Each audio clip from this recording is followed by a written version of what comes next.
perbuat, sungguh gunung Uhud yang ada di hadapanmu jika kau izinkan kepadaku, niscaya akan aku angkat dan aku timpakan kepada orang-orang Taif. Bapak Ibu sekalian yang sama dirahmati dan dimuliakan oleh Allah, jamaah sholat Isya dan tarawih yang mudah-mudahan senantiasa diberkahi oleh Allah Subhanahu wa Ta'ala. Bulan suci Ramadan itu mempunyai banyak nama selain dari nama yang kita kenal untuk berpuasa di dalamnya. Salah satu daripada nama bulan suci Ramadan itu, Bapak dan Ibu sekalian, tidak lain dan tidak bukan adalah Syahrus Sabri. Apa artinya? Ada yang tahu? Bulan kesabaran, di mana umat Islam ditempa di dalam melakukan dan melaksanakan ibadah puasa serta yang menyempurnakannya itu mau tidak mau tidak terlepas membutuhkan daripada nilai kesabaran.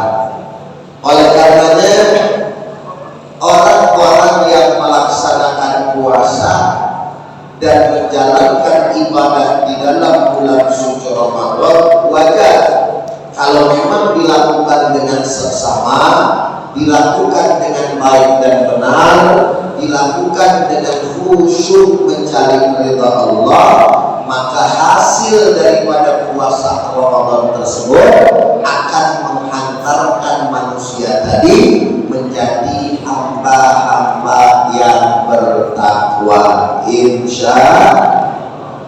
Sebagaimana yang sama kita hafal ayatnya, ya ayyuhalladzina amanu kutiba alaikumus syiyam kama kutiba alal ladzina min qablikum la'allakum tattaqun. Shadaqallahul azim. Wahai orang-orang yang beriman, telah diwajibkan atas kalian semua, kutiba ay furida, apa yang diwajibkan kepada kita, yakni melaksanakan ibadah puasa. Subhanallah, yang disebut oleh Allah Subhanahu wa Ta'ala di dalam ayat ini hanya satu amalan, satu amal soleh, yakni puasa. Tapi puasa bisa menyebabkan seseorang menjadi hamba Allah yang bertakwa. Loh, kenapa bisa sedemikian rupa? Karena pada hakikatnya banyak yang diajarkan di dalam, pertama, ibadah bulan Ramadan tersebut, dan yang kedua di dalam nilai-nilai puasa itu sendiri. Sehingga puasa itu Allah Subhanahu wa Ta'ala yang maha mengetahui ganjaran untuk hamba-hambanya, sebagaimana yang terdapat di dalam hadits qudsi. Apa yang Allah sampaikan, as-shaumu li wa ana ajzi bih, puasa itu untukku dan aku yang akan mengganjar bagi orang-orang yang berpuasa. Alhamdulillahirabbil. Nah, salah satu yang diajarkan di dalam ibadah puasa adalah nilai kesabaran. Loh, kenapa bisa sabar? Bagaimana tidak? Orang disuruh merubah rutinitas, merubah kebiasaan, dan kemudian mereka mampu melakukannya.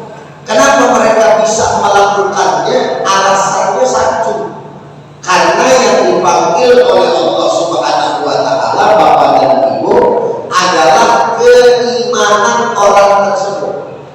Makanya ayatnya, ya ayyuhalladzina amanu, wahai orang-orang yang beriman.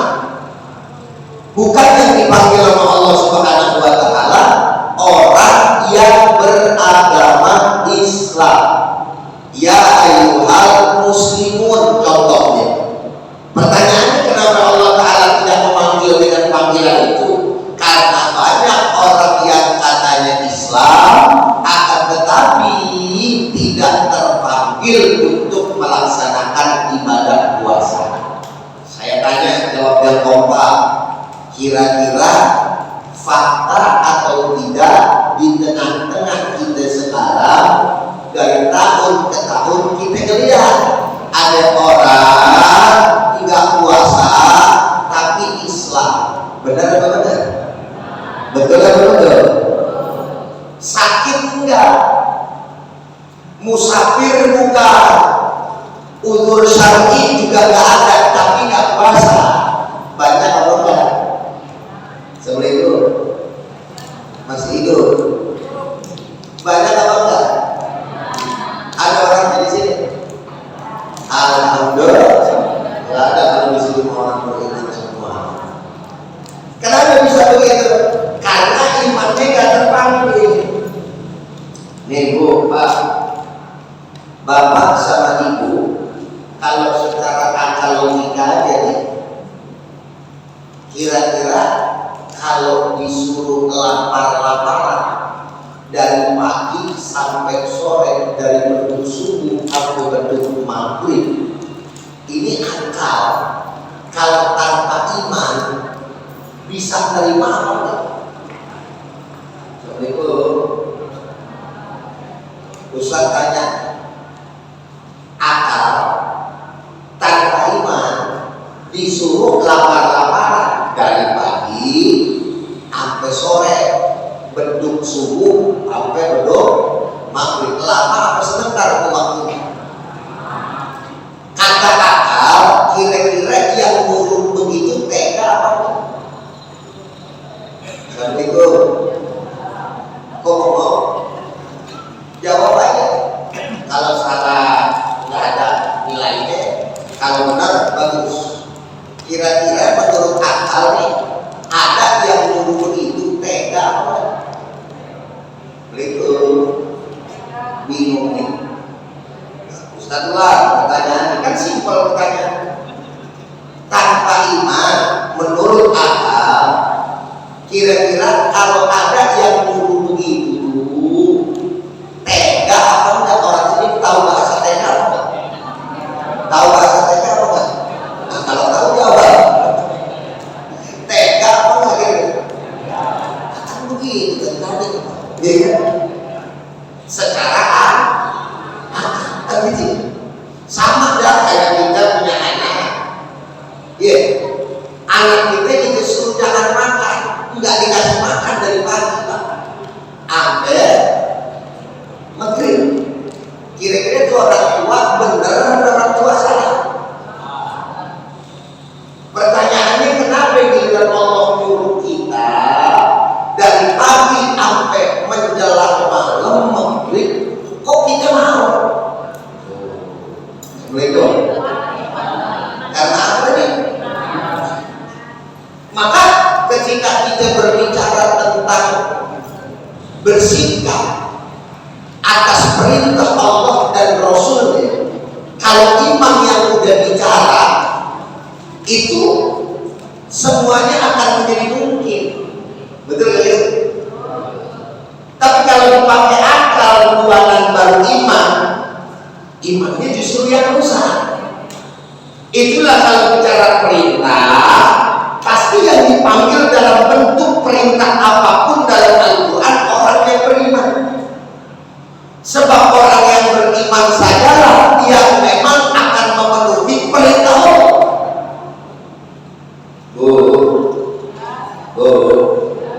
Pak, Assalamualaikum. Ibu tahu nggak sejarah Nabi Ibrahim? Tahu apa enggak? Bapak tahu? Itu sejarah Nabi Ibrahim disuruh apa sama Allah? Menyembelih anaknya. Bayangkan. Coba bayangkan. Kalau sekiranya akal yang dipakai tanpa iman berwarna, kira-kira Nabi Ibrahim mau nggak nyembeli anak? Pasti bakal protes, betul? Ini katanya Tuhan Maha Pengasih, katanya Tuhan Maha Penyayang, tapi kok saya punya anak, bahkan baru saja dikaruniai anak, setelah begitu lama, bukan puluhan tahun, ratusan tahun, hampir tuh umurnya dia 100 tahun, hampir baru dapat Nabi Ismail. Giliran lagi sedang lucu-lucunya anak tersebut, Allah kasih perintah, wahai Ibrahim, sembeli anakmu. Masya Allah. Assalamualaikum. Terus Nabi Ibrahim bilang apa? Sam'an wa ta'ah, sami'na wa, bukan sami'na wa pikir-pikirna. Gitu ya. Kalau kita kira-kira yang dikasih perintah begitu sami'na wa ta'ah, apa sami'na wa pikir-pikirna? Malah justru sami'na wa asaina, kami dengar dan kami ingkari, nggak bakalan mau. Padahal kalau secara nalar, ya Allah, ini kok jadi Tuhan tega bener. Anak yang baru saya dapatkan disuruh sembelih, ini kan namanya bunuh-bunuh, betul kan? Nah yang lucunya nih, nggak lucu, yang menarik, nah itu kata tepat, Nabi Ismail yang baru masih bocah saja, subhanallah, ini penting menanamkan akidah dan keyakinan kepada anak. Itu juga filosofi daripada cerita ini. Anak begitu mantapnya, begitu sabarnya, begitu kuatnya, ketika dia mendengar berita dan informasi dari bapaknya, diabadikan dalam Quran. Ya bunayya, wahai anakku, ini arafil manami, sesungguhnya aku melihat dalam tidurku, maksudnya mimpi. Atba'uka, aku menyembelih kamu, fantur mata taro. Bapak mau tanya pendapatku seperti apa? Maksudnya beliau bicara mimpi udah jelas, mimpinya ini dari Allah. Sebab yang namanya para nabi kalau bicara mimpi datang perintah, itu salah satu turunnya wahyu dan perintah dari Allah Ta'ala. Betul?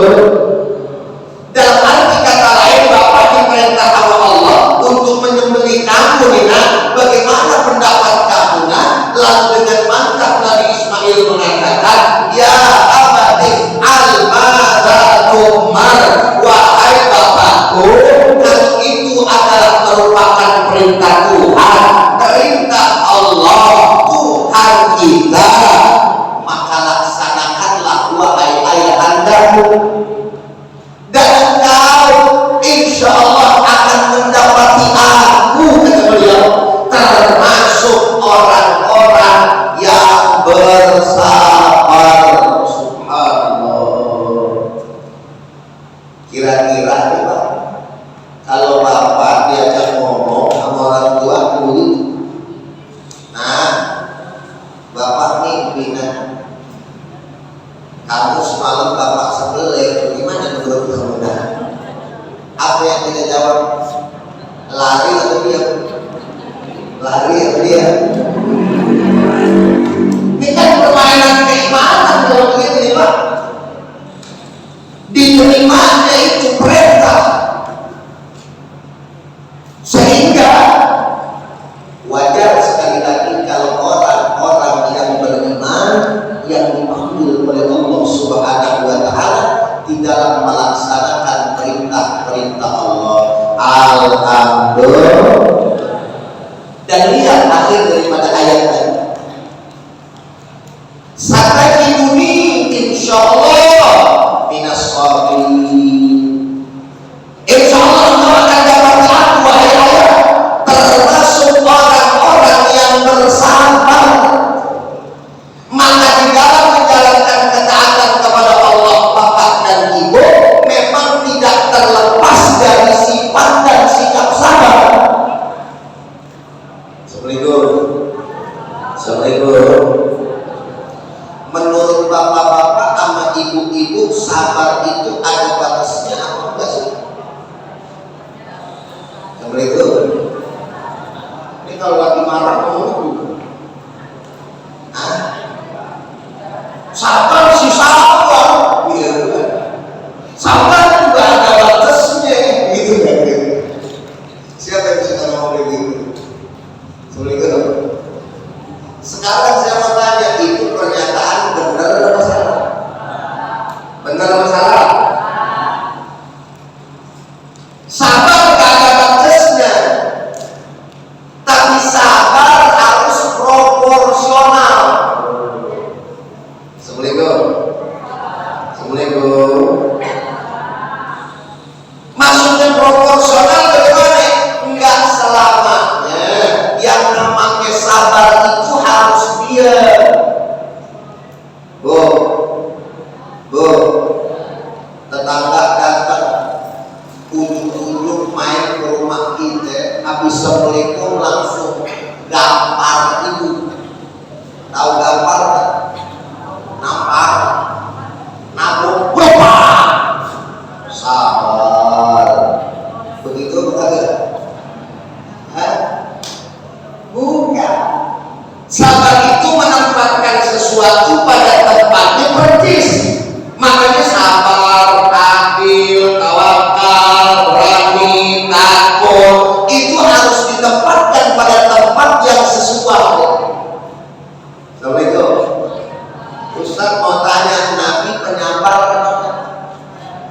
Jawab yang kompak, Nabi penyabar apa enggak?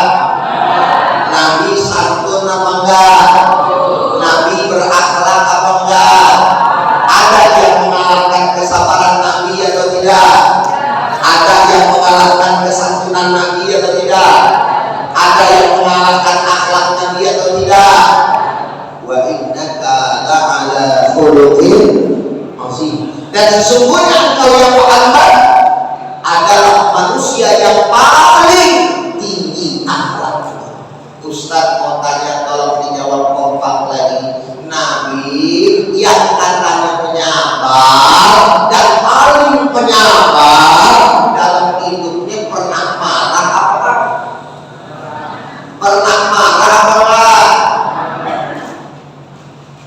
Jadi identik yang namanya sabar bukan berarti nggak marah. Marah harus, tapi marah karena Allah, bukan berlandaskan hawa nafsu. Betul. Jadi kalau kemudian Nabi itu Nabi kalau dirinya yang dihina, Nabi yang pernah balas. Bahkan Nabi besar Muhammad SAW jawab, lawan, sikapi dengan sikap-sikap yang luar biasa yang tidak pernah dilakukan sama orang lain. Contoh, ketika Nabi Muhammad disakitin, kan ceritanya banyak kita dengar. Salah satunya lewat masjid Nabi Muhammad pengen sholat, tahu-tahu diudahin sama orang Yahudi. Pernah dengar apa enggak itu cerita?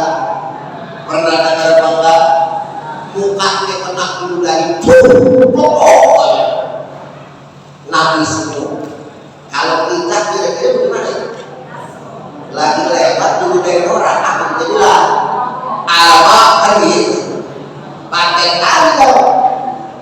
Habis keluar sumpah serapah lewat mulut kita. Betul. Nabi enggak senyum lewat.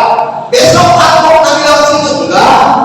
Lewat lagi lagi terus sampai yang namanya itu orang yang sering meludahin enggak meludahin lagi, dicari sama Nabi Muhammad ternyata lagi sakit.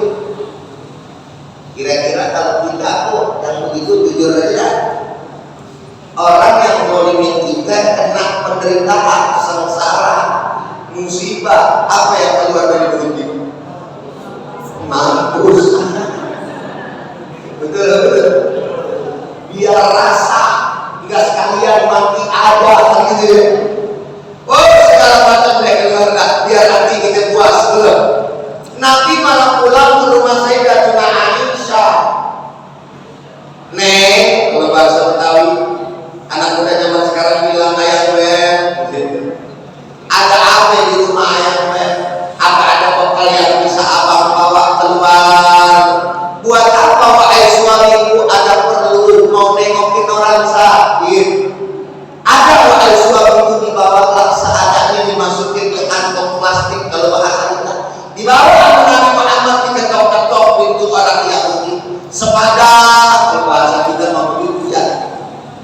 sebelum assalamualaikum namanya juga orang Islam. Betul apa betul? Nah, mati ini kenapa? Betul. Sebagai siapa yang kedua? Saya siapa? Langganan begitu. Maksudnya langganan di ludah. Dengarnya orang ciri suaranya, tahu ini suara Muhammad ini. Takutnya bukan kepala, berpikir yang tidak-tidak. Kalau Nabi bakal balas dendam, karena Nabi terus mengetok itu, mau tidak mau akhirnya dibuka. Pada saat dibuka, apa yang terpikir di dalam benaknya 180 derajat berbeda dengan apa yang dia lihat. Senyum Nabi Muhammad ada di hadapannya, cahaya keduanya terpancar, lalu bertanya kepada orang tersebut, wahai saudaraku, aku dengar engkau telah sakit. Hari ini aku datang untuk menjengukmu. Ada sedikit yang aku bawakan untukmu. Subhanallah. Orang tersebut akhirnya menangis, meneteskan air mata sambil berkata, ya Muhammad, jangankan temanku, saudaraku saja belum datang. Saudaraku aja belum temu aku, belum lihat aku. Engkau yang tiap hari aku sakiti, engkau yang tiap hari aku caci maki, datang lebih dulu menjengukku, wahai Muhammad. Maka ketahuilah saat ini Muhammad, asyhadu an la ilaha illallah wa annaka rasulullah. Sesungguhnya aku bersaksi tidak ada Tuhan kecuali Allah dan Nabi Muhammad atau engkau adalah utusan Allah. Sang Yahudi akhirnya masuk ke dalam Islam dikarenakan kesabaran dan akhlak baginda kita Nabi besar Muhammad sallallahu alaihi wasallam. Ustaz mau tanya, Nabi kita kagum atau tidak? Mulia atau tidak? Suri tauladan atau tidak? Alhamdulillah. Bukankah juga kita pernah mendengar ketika Nabi Muhammad berdakwah ke negeri Taif, apa yang kemudian didapatkan oleh kita punya kamilan para batu, kamilan para, bahkan bukan hanya orang dewasa, anak-anak kecil serasa tanpa modal yang bergembira menganiaya kita punya Nabi dengan melemparkan Nabi batu ke wajahnya, bahkan giginya keluar daripada darah, diusirnya Nabi Muhammad sallallahu alaihi wasallam. Lalu kala itu mengundang daripada turunnya malaikat, bahkan malaikat Jibril pun mendampingi malaikat tersebut. Saya berkata kepada Muhammad, wahai kekasih Allah, sungguh aku tidak menerima sikap orang-orang Taif kepadamu. Katakanlah wahai kekasih Allah, apa yang seharusnya aku perbuat? Sungguh gunung Uhud yang ada di hadapanmu, jika engkau izinkan kepadaku, niscaya akan aku angkat dan aku timpakan kepada orang-orang Taif. Izinkan ya Muhammad. Lalu kita Nabi Muhammad mengatakan la. Lalu beliau mengangkat daripada kedua tangannya seraya berdoa, Allahumma hdi qaumi fa innahum la ya'lamun. Ya Allah, berikan hidayah kepada umatku karena sesungguhnya mereka tidak tahu. Dan dikatakan kepada malaikat tersebut, wahai malaikat, sesungguhnya aku berharap dari keturunan orang-orang Taif nantinya mereka yang akan mengemban tugas ini, melanjutkan perjuanganku menyebarkan daripada ajaran agama Islam. Saya tahu daripada negeri ini dan doa Nabi dijawab oleh Allah Subhanahu wa taala. Subhanallah. Ustaz mau tanya jawab yang kompak, Nabi Muhammad agung tidak akhlaknya? Mulia atau tidak? Bangga gak jadi umat Nabi Muhammad? Alhamdulillah.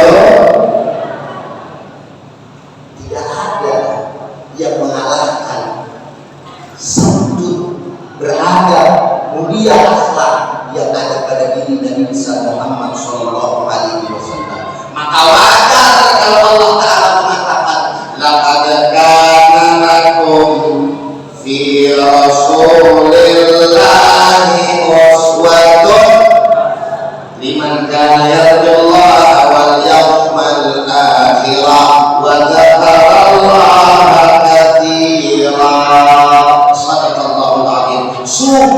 kata Allah. Dua huruf tauhid di dalam ayat ini Bapak dan Ibu, sungguh benar-benar telah ada pada diri Nabi besar Muhammad SAW suri tauladan yang baik. Masya Allah. Ini ayat kalau kita kaji lagi lebih mendalam, kira-kira masih betah apa itu? Masih betah apa enggak? Lanjut atau udah? Terus atau udah? Insya ini ayat dua pertama di awalnya itu memakai huruf tauhid. Udah lam pakai kot, maksudnya ke fi'il madhi. Fi'il madhi itu kata kerja lampau, maka arti lam adalah sungguh, kot juga sungguh, namanya tauhid. Arti sungguh, benar-benar, itu namanya penekanan. Lalu kemudian Allah mengatakan fi Rasulillah, memakai huruf jar yang artinya di dalam, padahal ada huruf jar yang lainnya. Ngerti, pokoknya dengerin aja Bapak Ibu ya. Ini lempengan bahasa Arab memang rada mumpet sedikit, tapi mudah-mudahan bisa menambah kualitas taklim kita pada kesempatan malam hari ini. Insya maksudnya fi itu apa Ustaz? Fi itu kalau dalam bahasa Arab maknanya adalah di dalam. Selain huruf fi, huruf jar itu ada an, artinya dari, min juga dari, ala artinya atas.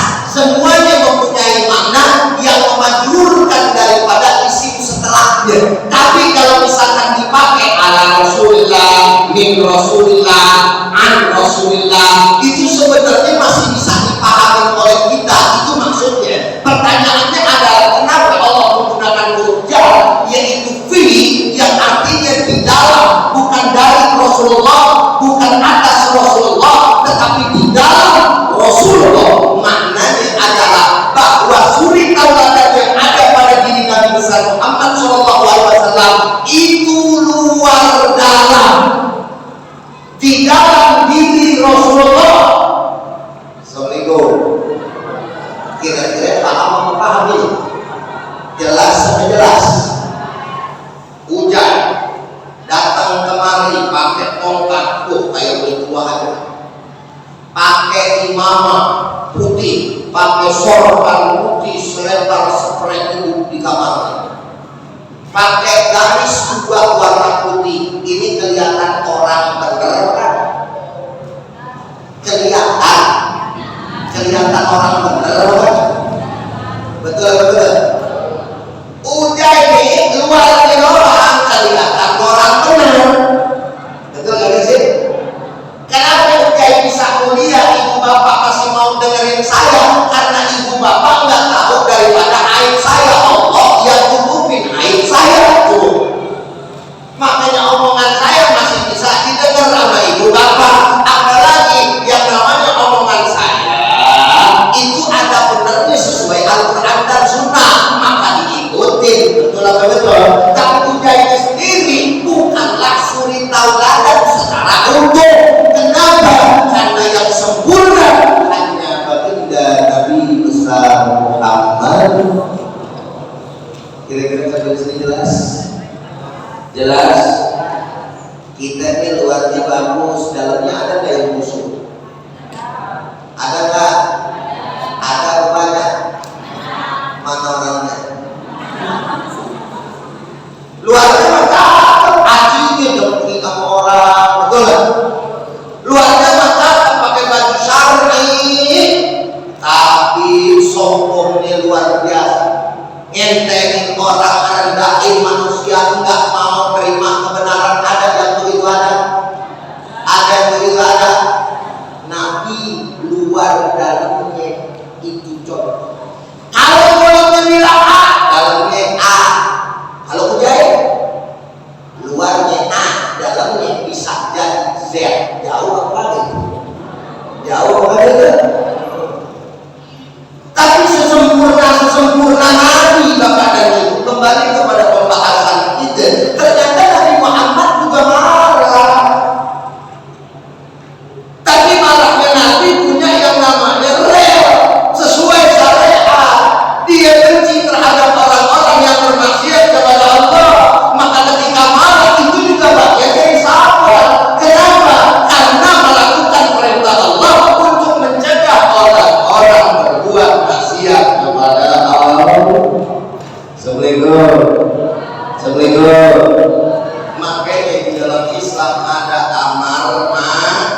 sabili rabbika bil hikmati wal mau'izatil hasanah wajadilhum billati hiya ahsan. Ada waktunya lembut, Nabi lembut-lembutnya manusia.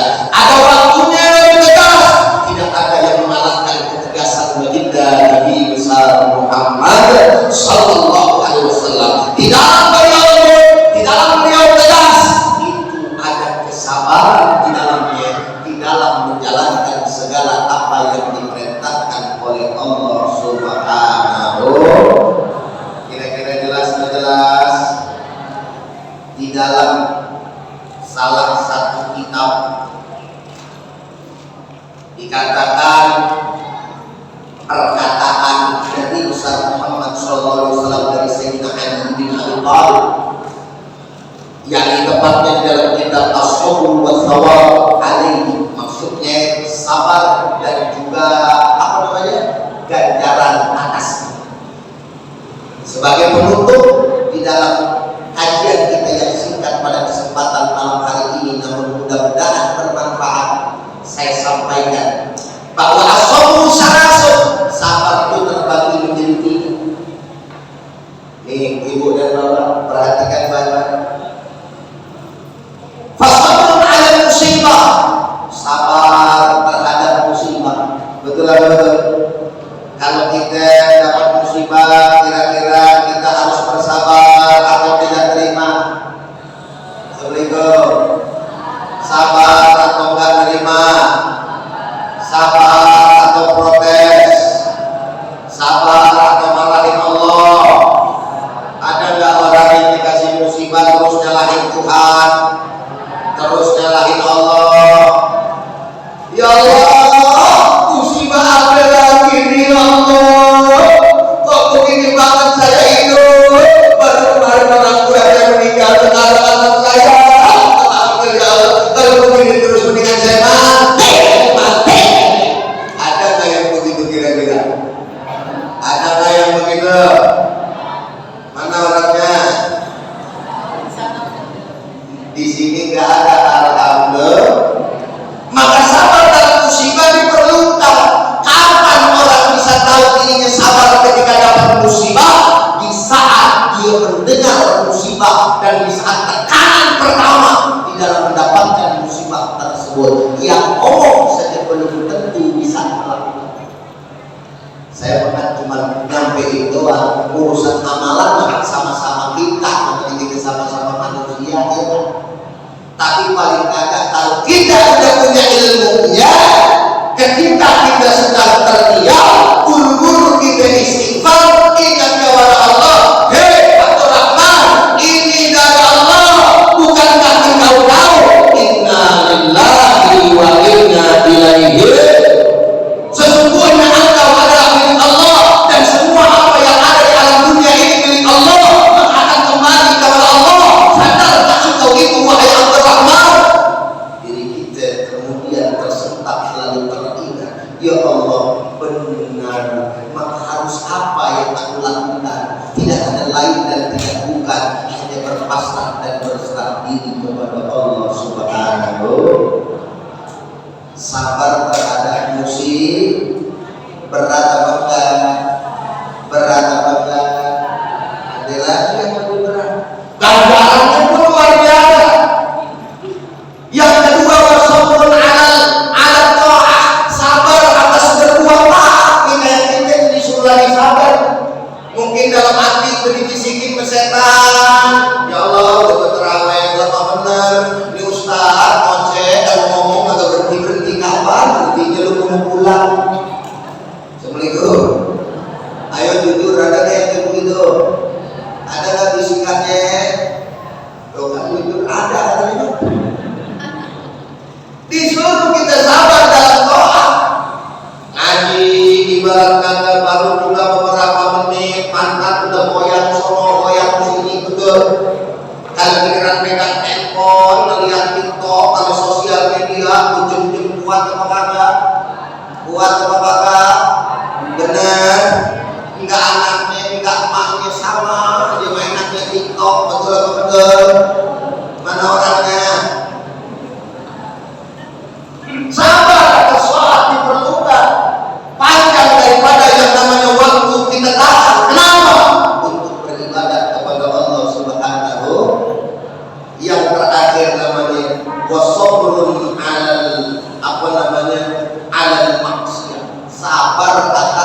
maksi.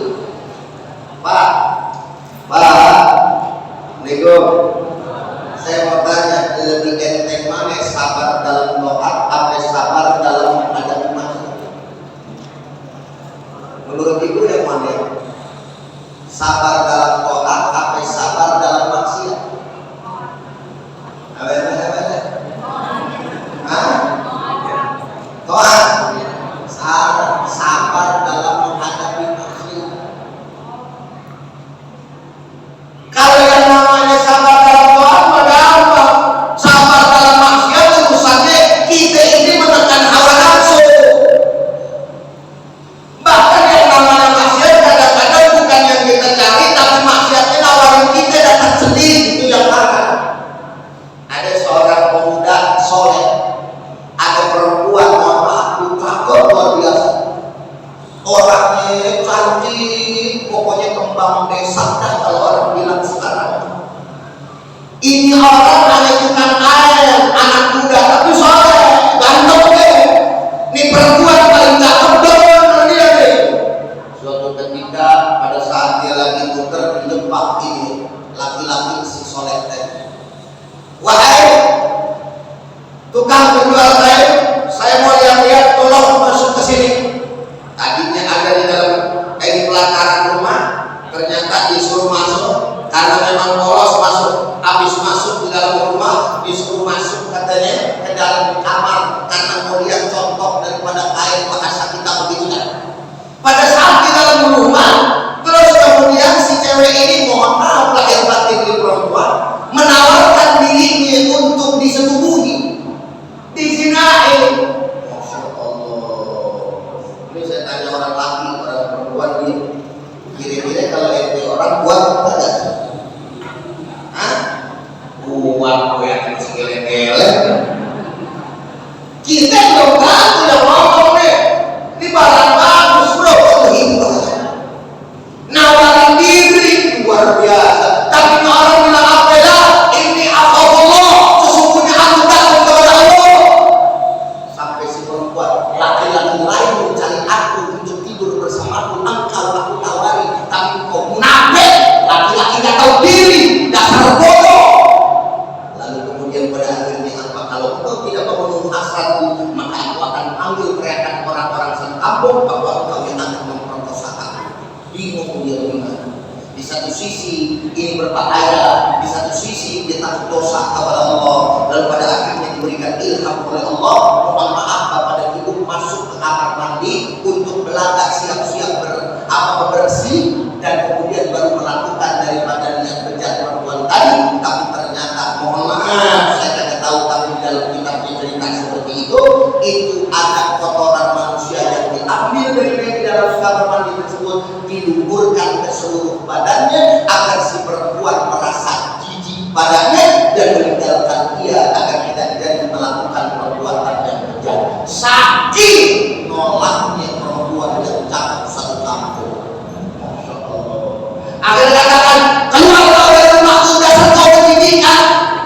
Keluarlah dia dari rumahnya si perempuan tadi, sepanjang jalan dia dibuli, sepanjang jalan dia dihina dan dicaci. Tapi apa yang terjadi saat dia datang ke rumahnya, dia bersihkan dirinya, bau harum semerbak berasal daripada badannya, dan pada akhirnya itu tetap melekat sampai kemudian dia meninggal dunia. Bahkan kuburannya pun itu selalu mengeluarkan bau wangi yang luar biasa. Subhanallah. Sekali lagi Ustaz mau tanya, lebih berat mana sabar doa atau sabar maksiat? Tadi bilangnya sabar doa. Masya Allah, bertahu ya. Alhamdulillah. Dan sebagai penutup, saya sempurnakan hadis ini. Faman sabara 'ala musibati hatta yartuha bi husni azaliha kataballahu lahu salatami'ati darajatin baina darajati ila darajati kama baina samai ila al-ardh. Siapa saja yang sabar menghadapi daripada yang namanya musibah sampai dia mampu merestorasinya sebaik mungkin, artinya menghadapinya sebaik mungkin, Allah akan mengangkat padanya 300 derajat, di mana derajat antara yang lainnya berjarak antara sejauh langit dan bumi. Itu sabar dalam menghadapi musibah. Lalu kemudian yang kedua, waman sabara ala ta'ah, siapa orang yang sabar di dalam taat, kata Allah lahu situ mi'ati darajatin, maka Allah Ta'ala akan menuliskan padanya 600 daripada derajat. Subhanallah. Tadi berapa? 300. Musibah atau tolak beratan mana berarti? Beratan to'at atau beratan musibah? To'at. Karena to'at lebih tinggi derajat yang diberikan oleh Allah. Betul atau betul? Mabaina derajat ila derajat tiga mabaina tuhumil ardi ila muntahal arsy.